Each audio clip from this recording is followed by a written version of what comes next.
আপনার কি প্রায় পেট ফাঁপা, গ্যাস, হঠাৎ ডায়রিয়া, আবার কখনো কোষ্ঠকাঠিন্য এই জাতীয় সমস্যা হচ্ছে?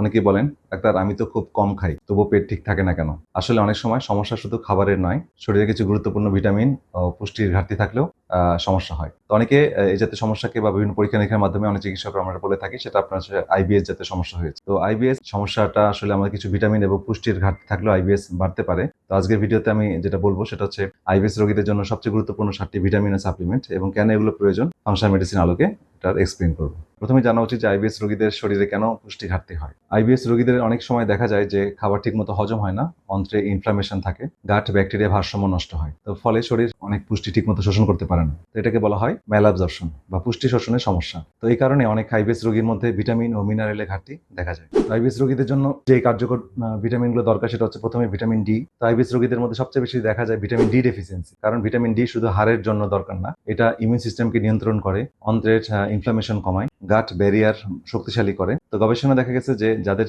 ভিটামিন ডি কম থাকে তাদের আইবিএস উপসর্গ বেশি হয়। এরপরে যে মিনারেলস বলবো সেটা হচ্ছে ম্যাগনেসিয়াম। তো ম্যাগনেসিয়াম আমাদের শরীরে 300-এরও বেশি এনজাইম অ্যাক্টিভিটির জন্য দরকার। তো আইবিএস রোগীদের জন্য এটি খুব গুরুত্বপূর্ণ, কারণ ম্যাগনেসিয়াম অন্ত্রের পেশি শিথিল করে, কোষ্ঠকাঠিন্য কমাতে সাহায্য করে, স্ট্রেস কমায়। তো বিশেষ করে আইবিএসসি যা কনস্টিপেশন টাইপ রোগীদের জন্য ম্যাগনেসিয়াম উপকারী হতে পারে। তো এই ক্ষেত্রে ম্যাগনেসিয়াম সাইট্রেট আমরা অনেক সময় সাজেস্ট করি।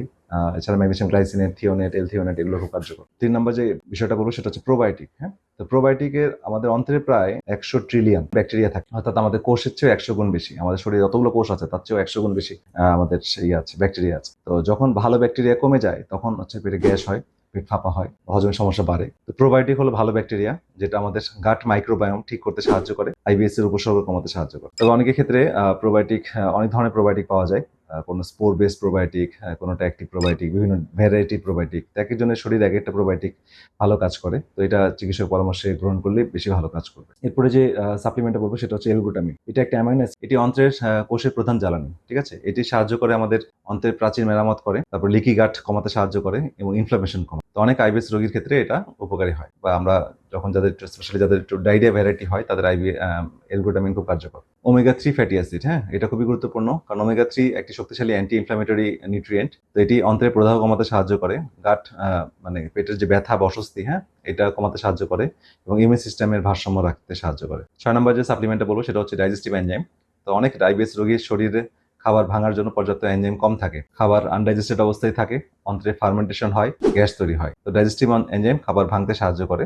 তো ডাইজেস্টিভ এনজাইম কিছু সময়ের জন্য গ্রহণ করা যেতে পারে। 7 নম্বর যে সাপ্লিমেন্টটা বলবো সেটা হচ্ছে জিঙ্ক কার্নোসিন, হ্যাঁ, বা জিঙ্ক এল কার্নোসিন। তো জিঙ্ক কার্নোসিন যেটা, এটা অন্ত্রের মিউকোসা লাইনিং রক্ষা করতে খুব সাহায্য করে এবং এটি অন্ত্রের ক্ষত নিরাময়ে সাহায্য করে, গাট ব্যারিয়ার শক্তিশালী করতে সাহায্য করে এবং ইনফ্লামেশন কমাতে সাহায্য করে। তো একটা গুরুত্বপূর্ণ সতর্কতা যেটা আমি বলবো সেটা হচ্ছে সব আইবিএস রোগীর জন্য একই সাপ্লিমেন্ট প্রয়োজন হয় না, কারণ আইবিএস রোগের পিছনে কিছু কারণ আছে, যেমন সেটা সিবু হতে পারে, ফুড সেন্সিটিভিটি হতে পারে, লো স্টোমাক অ্যাসিডের কারণ হতে পারে, বা অতিরিক্ত মানসিক চাপ বা স্ট্রেস হতে পারে। তো সুতরাং সাপ্লিমেন্ট নেওয়ার আগে চিকিৎসকের পরামর্শ নিলে ভালো, কারণ আপনার কোন কারণে আইবিএসটা হয়েছে সেটা আপনার হিস্ট্রি এবং এক্সামিনেশন করে সিদ্ধান্ত নিতে হয়। তো আইবিএস শুধু একটা পেটের সমস্যা না, এটি অনেক সময় অন্ত্রের ব্যাকটেরিয়া ভারসাম্যহীনতা হতে পারে, পুষ্টির ঘাটতি হতে পারে, ইনফ্লামেশনের কারণে হতে পারে। এই 3টি সমস্যার ফলাফল সাধারণত আইবিএস হিসেবে প্রকাশ পায়। কিন্তু যখন আমরা সঠিক খাবার, সঠিক জীবনযাপন এবং প্রয়োজনীয় পুষ্টি আমরা দিতে পারি, তখন আমরা অনেক রোগীদের আইবিএস থেকে বের করে আনতে সক্ষম হই। তাহলে ভিডিও শেষ করার আগে আপনাদের কাছে জিজ্ঞাসা,